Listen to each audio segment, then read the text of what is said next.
Bonjour tout le monde, Sébastien Saint-Pierre en direct de la vie agricole pour une autre quotidienne de la vie agricole. Donc, bien heureux de vous rejoindre, bien heureux d'avoir mes collaborateurs aujourd'hui à l'entour de la table avec moi, M.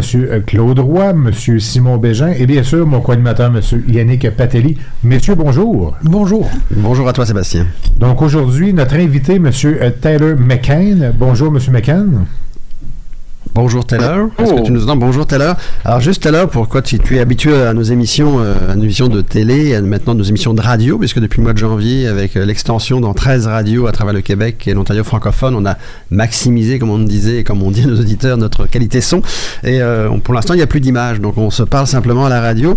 Et la particularité d'aujourd'hui, tu vois, autour de la table, j'ai avec moi Simon Bégin, le porte-parole de l'Institut Jean Garon, et j'ai Claude Roy, qui est un de nos collaborateurs à la vie agricole, puisque Michel Saint-Pierre, que tu connais bien, qui participe à nos émissions, est en vacances cette semaine. Donc, c'est avec eux que nous faisons l'émission d'aujourd'hui. Et l'émission, en fait, elle va porter sur un sujet que tu as traité dans le journal du mois de janvier dernier de la vie agricole, qui s'intitulait « Quand l'agriculture, l'alimentation, le commerce mondial, l'environnement et la sécurité alimentaire entrent en collision ». Pourquoi l'agroalimentaire s'adapte à la nouvelle réalité? Alors, dans ce texte, on va avoir plusieurs questions à te poser certainement. Moi, j'en ai une première en fait à te poser parce que dans ce texte, quand tu dis que l'agriculture et l'alimentation ont toujours été compliquées, que les agriculteurs sont soumis à une pression croissante due au changement climatique, en quoi on peut définir que la météo en fait est vraiment peut-être le souci premier du producteur en fait? Oui, mais je pense que les producteurs qui sont conscients du fait que le météo est en train de changer. Chez nous, dans le reste du Québec, on a vécu un hiver qui était pas très froid. On a passé quelques journées de moins 30, mais pas plus que 2 ou 3. Puis ces petits changements-là dans la météo sont vraiment un exemple de ce qui se passe à une échelle beaucoup plus large, à un niveau mondial, où le travail des producteurs agricoles est en train de devenir plus difficile. Puis, le problème, ce qui m'inquiète, ce qui devrait nous tous inquiéter, c'est le fait que les défis avec la production agricole est en train d'augmenter à le même moment que le besoin pour les est en train d'augmenter aussi. Puis c'est vraiment d'avoir une collision entre quelques forces qui sont en train de rendre la vie des producteurs plus difficiles, mais des forces aussi qui sont en train d'augmenter le besoin des produits alimentaires. Donc, en fait, Simon, Claude, ce qu'on entend de Tyler, en fait, c'est que on est face en fait à des changements climatiques.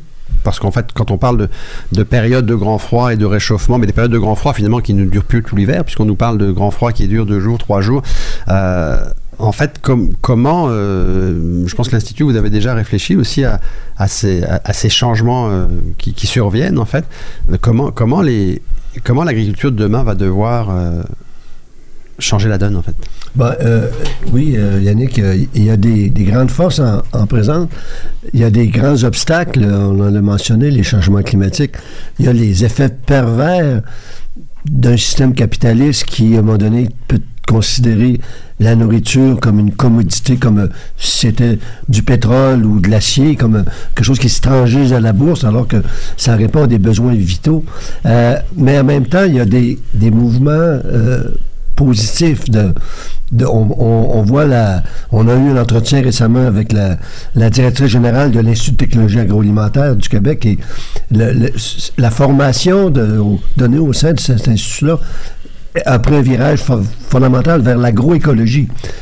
On va voir se répandre de plus en plus ces approches-là d'une agriculture plus respectueuse de la nature.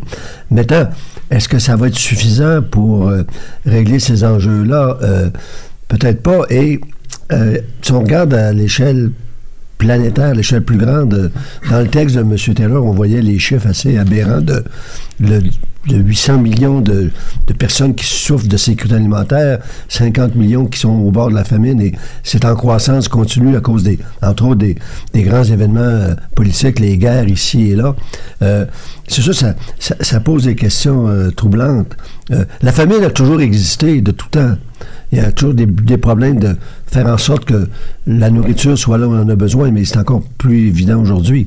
Je pense que peut-être, M. Lard, vous pourriez me confirmer, théoriquement, si on prend les volumes de céréales et d'aliments de toutes sortes produits à l'échelle planétaire, divisé par le nombre d'habitants sur la planète, il y aurait théoriquement suffisamment de calories, de protéines pour nourrir tout le monde, mais ils ne sont pas à la bonne place au bon moment et au bon prix. J'ai remarqué avec les salons qu'on vient de finir que les producteurs sont inquiets. Il nous a parlé, M. Taylor nous parle justement des changements climatiques. Et les gens qui ne veulent pas en entendre parler des changements climatiques, il va falloir qu'il y ait quelque chose qui se passe parce que, à l'heure actuelle, cet hiver, par exemple, ceux qui font du blé d'automne, habituellement, ils vont semer leur blé à l'automne. Ils vont espérer qu'il va y avoir un couvert de neige pour pas que la graine gèle. Puis après ça, ça va sortir au printemps. Mais cette année, par exemple, la région de la Montérégie, où il n'y a pas eu de neige, il y a eu des grands froids.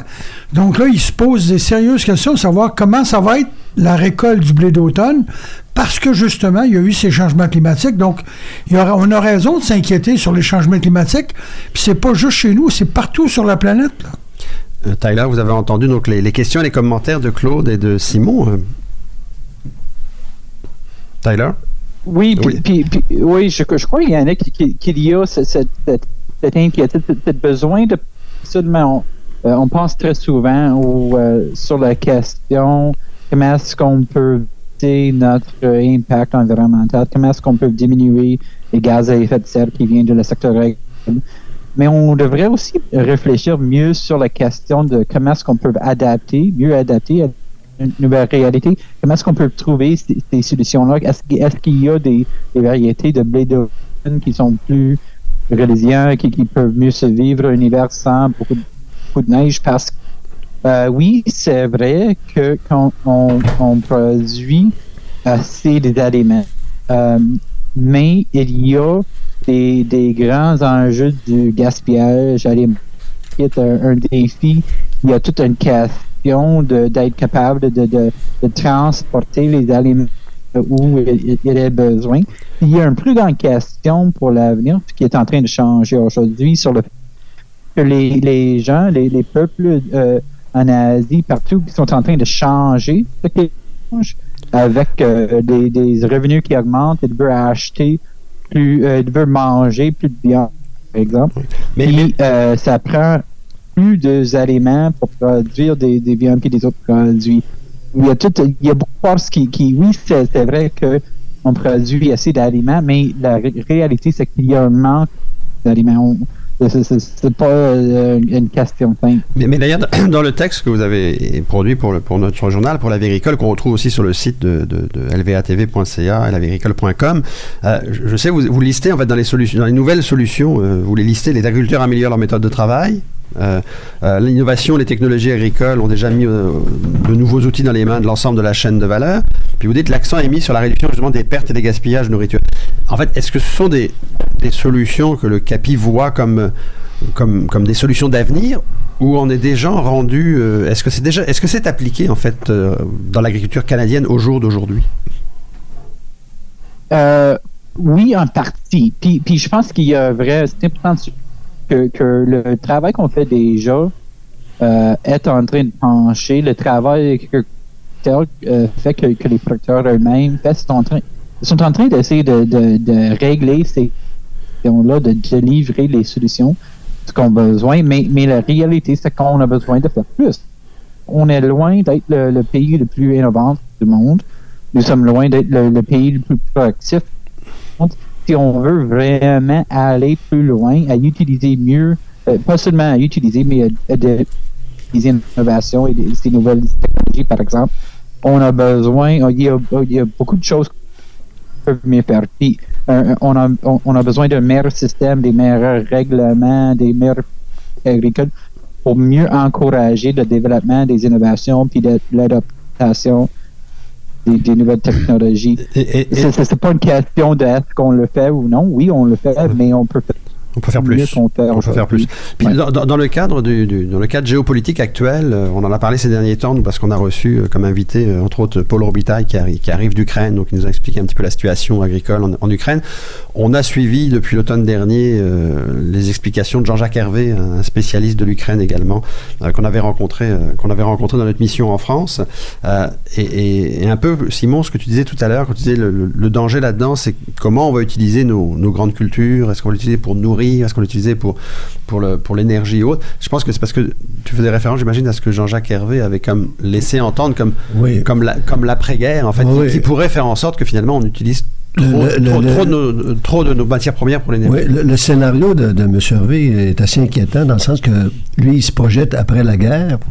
Les contacts qu'il a en Ukraine lui font penser que les Ukrainiens qui produisent, je ne sais pas combien de millions de tonnes de céréales, au lieu qui ont un potentiel de doubler, et c'est aussi vrai pour la partie russe là, qui a ces belles terres noires, dans ces régions-là, les Ukrainiens, constatant la difficulté de pouvoir exporter leurs céréales dans un contexte géopolitique aussi fragile, auraient décidé qu'après la guerre, ils diminueraient la production de blé pour augmenter celle d'oléagineux, pour les transformer en huile végétale, les transporter vers l'Europe par les pipelines qui ne servent plus à transporter le pétrole russe, pour alimenter des usines de biocarburants.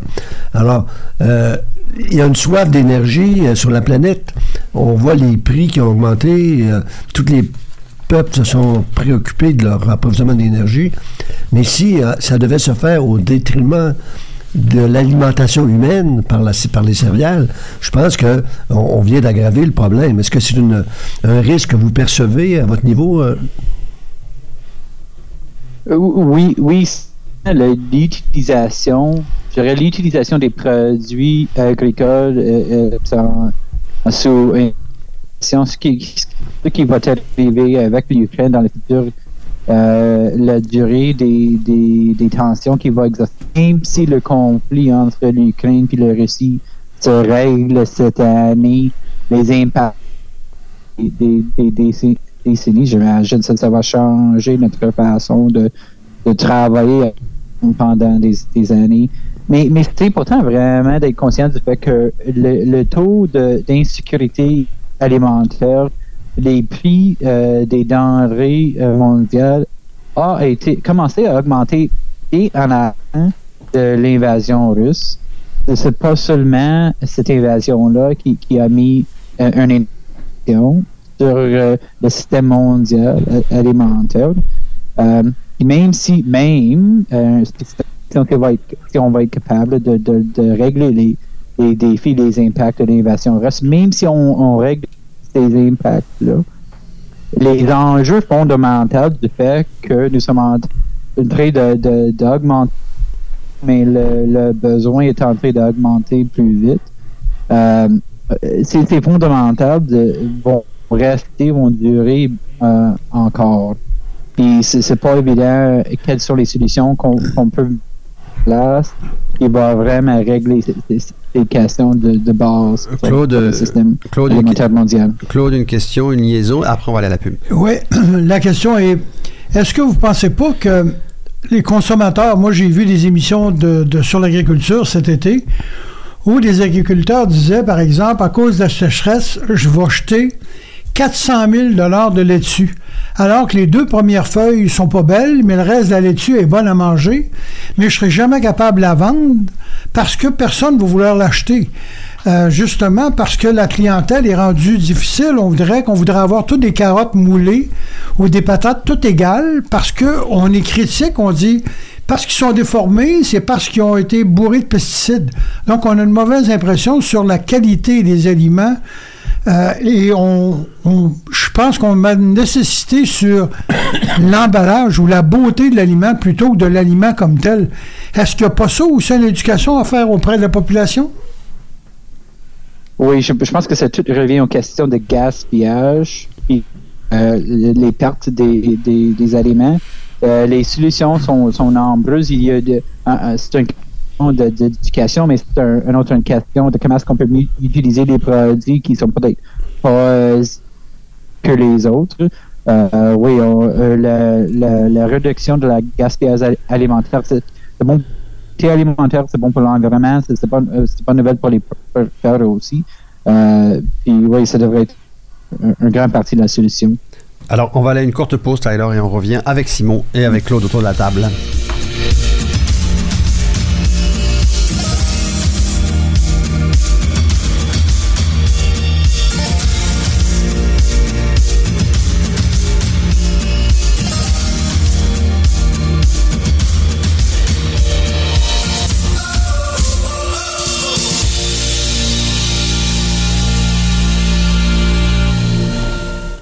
La vie agricole, ce n'est plus seulement un journal et ses 100 000 lecteurs.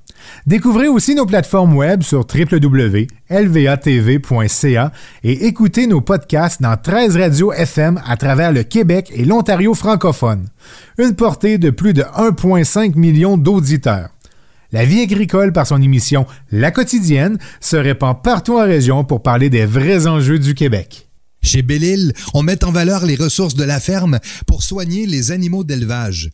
On appelle cela l'autonomie alimentaire à la ferme. Nourrir l'autosuffisance. Voilà comment nos conseillers vous aident chaque jour. Belle-Île Solutions Nutrition. On nourrit ce que vous mangez. L'encanteur René Hood peut vous aider grandement à obtenir le juste prix, que ce soit pour un troupeau de vaches laitières et ou pour la marchandise de ferme à vendre. Le travail d'une vie vaut la peine d'être confié à une équipe de professionnels. L'encanteur René Hood et son équipe de professionnels pour obtenir le bon prix dans un encan. Visitez encanhood.com.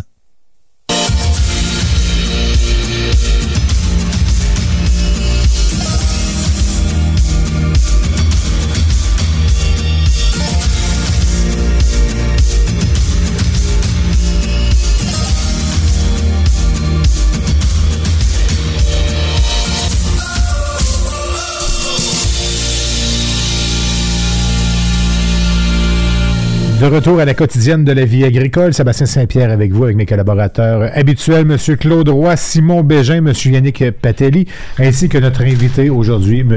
Tyler McCain. Alors, Tyler McCain, directeur du CAPI, directeur de l'Institut canadien des politiques agroalimentaires. Je pense que Simon a une question d'emblée pour vous. Oui, M. Tyler, j'aurais vraiment vous entendre sur une vision. Ici, au Québec, on a récemment perdu un grand écologiste, M. Harvey Mead, un grand penseur qui depuis des années a réfléchi à l'avenir de la planète avec une vision assez sombre. La vision de M. Mead était que tout notre monde occidental repose sur le pétrole, y compris l'agriculture. Le pétrole pour faire rouler les machines, le pétrole pour produire les pesticides, les engrais. Et la théorie, la vision de M. Mead, qui s'appuie sur le fameux rapport de Rome, fait l'hypothèse qu'on a atteint ou qu'on va atteindre un pic pétrolier. C'est-à-dire un moment où nos ressources énergétiques vont s'épuiser, enclenchant évidemment des perturbations au niveau production industrielle, au niveau production alimentaire. La théorie de M. Mead était que le monde ne changera pas, le système ne changera pas, ne s'adaptera pas, à moins qu'il y ait une catastrophe. C'est une vision sombre, pessimiste, mais on ne peut pas s'empêcher de lui donner une certaine probabilité. Est-ce que vous aussi, d'après ce que vous voyez, il y a des scénarios qui nous mènent à une forme d'effondrement de la capacité de produire des aliments ou des distribuer ou des rendre accessibles à la population, qui ferait que, à ce moment-là, les changements ne seraient plus une question de choix politique, mais ce seraient des changements qui seraient inévitables si on veut survivre. Oui, je suis un optimiste. Je crois que depuis des décennies, les gens sont en train de prédire que des catastrophes si les systèmes changent pas. Mais depuis des décennies, on voit que notre façon de produire des aliments est capable de changer, d'innover. Je pense que ces innovations-là se remplissent de Dieu, mais nous avec le maïs, avec le soya, des augmentations de rendement qui sont énormes. on voit qu'il y a des technologies qui sont peut-être pas si loin à la production végétale à l'intérieur dans des usines effectivement qui peuvent s'aider installées au centre-ville par le monde. Je crois que les ingénieurs, les scientifiques en fait, je pense que le CAPI, si on peut résumer la pensée du CAPI, est-ce que la science et la technologie vont permettre de dépasser les défis? Oui. Puis je pense qu'on a, pendant les dernières 50, nous avons démontré notre capacité de régler, d'arriver où ils peuvent produire tout ce qu'on a besoin. On a abordé ce sujet-là. On a une capacité productive. Okay. Il y a une question que je me posais aussi en lisant votre texte. En fait, je vais vous lire le passage qui m'a un petit peu interpellé. Les agriculteurs produisent des aliments pour des chaînes de valeur très variées. Là, vous dites qu'ils se vendent dans les marchés locaux, dans les marchés régionaux, les marchés mondiaux. On parle de 190 000 exploitations agricoles au Canada. Puis, dans le même texte, vous nous dites en fait que c'est un peu difficile d'élaborer des politiques efficaces parce que, en fait, il y a des grandes différences entre justement les médias locaux, les marchés locaux, les marchés régionaux, les marchés mondiaux. Puis, en fait, j'en comprends que la diversité de tous ces marchés-là, ça rend difficile le fait d'appliquer des politiques agricoles ou agroalimentaires pour ceux qui sont en charge, pour les décideurs. Est-ce qu'il faudrait penser jusqu'à ce moment qu'il y a trop de diversité, en fait? Est-ce que ça veut dire que l'idée un peu derrière ça au CAPI, c'est est-ce que finalement il faudrait uniformiser un peu les productions agricoles? Ou on est capable de s'adapter à tous ces marchés-là? Non. Je pense que la diversité, c'est vraiment un force puis un atout qu'on a. Ça rend la vie politique un petit peu plus difficile. Ça se peut que ça rend les solutions politiques moins efficaces des fois, mais ça rend les productions, les chaînes de le système agroalimentaire beaucoup plus fort avec toute cette diversité-là. Je pense qu'il y a une tendance aujourd'hui dans le monde politique de chercher pour des solutions simples. Puis la réalité, c'est que tous ces systèmes-là, toutes ces chaînes de valeur locales ou mondiales ont besoin des solutions uniques, des solutions dynamiques, des solutions qui sont loin d'être simples. C'est un défi, mais la diversité, c'est vraiment une force. Puis je pense qu'on a besoin de trouver des solutions qui encouragent plus grand nombre de chaînes de valeur qui peuvent répondre aux besoins locaux, régionaux, globaux. Mais ça va être un défi, un problème pour tous les gens qui sont impliqués dans les politiques, de trouver des politiques qui peuvent encourager et mieux gérer toute cette diversité-là. Est-ce que justement la diversité n'aide pas le contrôle, justement, un rétablissement un peu des terres, parce que à l'époque, on faisait du maïs puis on faisait du foin. Aujourd'hui, la diversité qu'on a dans les différentes céréales ou différentes cultures fait en sorte que nos terres sont meilleures qu'ils étaient avant. Oui, et je pense que toute l'innovation qu'on a parlé de plus tôt va nous aider aussi, va encourager une plus grande diversité aussi. C'est vraiment que nous sommes tous d'accord que des systèmes agricoles qui sont plus diversités, sont plus résilients, sont mieux pour le sol, sont mieux pour l'économie, peuvent mieux aborder les chocs, ces forces ce qu'ils sont en train de gérer. C'est vrai, mais, comme j'ai dit, si on pense à une politique agro-environnementale, de penser à des solutions spécifiques qui peuvent fonctionner pour un producteur qui sème du maïs et du soya, mais aussi peuvent fonctionner pour un producteur des petits cultures. c'est pas si simple, c'est pas évident. Il y a un point aussi, Tyler, peut-être qu'on n'aura pas le temps de le développer beaucoup, mais j'aimerais juste qu'on l'aborde parce que ce sera peut-être d'ailleurs l'occasion d'un prochain texte que peut-être le CAPI pourra nous fournir pour le mois de mars. Vous disiez dans ce texte-là qu'il y avait un rapport qui serait remis par un de vos boursiers, en fait, Ted Bilia, sur le rapport entre la sécurité alimentaire de la Chine et la sécurité alimentaire mondiale. Puis ça m'interpelle parce qu'en fait, surtout dans l'actualité actuelle où on voit en fait la complexité de la relation avec la Chine, avec les ballons qui circulent au-dessus du Canada, au-dessus des États-Unis, on commence, au-delà de la guerre en Ukraine, on commence à comprendre que les enjeux sont assez majeurs pour les prochaines années entre plusieurs gouvernements en fait. Est-ce qu'il y a des réels dangers en fait pour notre sécurité alimentaire en fonction de notre relation géopolitique avec la Chine? Est-ce que le rapport est sorti d'une part? Est-ce qu'on en sait déjà plus par rapport à cette réflexion? Oui, le rapport est sorti, puis je pense pas que c'est une question pour la sécurité alimentaire canadienne, mais la réalité, c'est que la sécurité alimentaire mondiale est beaucoup influencée ce qui se passe en Chine. Ce qu'on voit avec les stocks du maïs, du soya, du riz, que les stocks mondiaux sont en train de rester assez constants, mais la part qui sont en Chine est en train d'augmenter. Les Chinois sont en train vraiment de prioriser leur propre sécurité alimentaire qui se rend visible pour les autres dans la région. En fait, c'est pas tant en lien avec un défi géopolitique, ce serait plutôt en lien en fait avec leur propre sécurité alimentaire. Donc. Oui, c'est eux qui sont en train d'utiliser les stocks alimentaires pour domestiques, pour s'assurer qu'ils sont assez des aliments, mais aussi pour un fin géopolitique. L'influence des règles qui sont en place en Chine ont un énorme impact sur le commerce mondial, mais aussi la réalité que leur capacité de produire est sous une énorme pression domestique.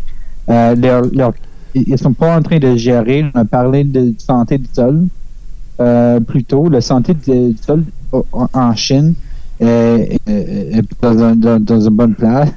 Et ils ne sont pas en train de vraiment gérer leurs propres ressources naturelles. Et ça va les forcer d'utiliser, d'importer du plus dans le futur. Puis chaque tonne du maïs qui est importé par la Chine n'est pas disponible pour les autres ou ils sont pas capables de produire non plus eux-mêmes. L'influence de la Chine est énorme. Alors Tyler, c'est à peu près tout le temps qui nous reste pour la quotidienne d'aujourd'hui. Merci beaucoup de la participation du CAPI une nouvelle fois et on a hâte de vous lire à nouveau dans La Vie agricole pour le mois de mars prochain. Merci beaucoup. Merci.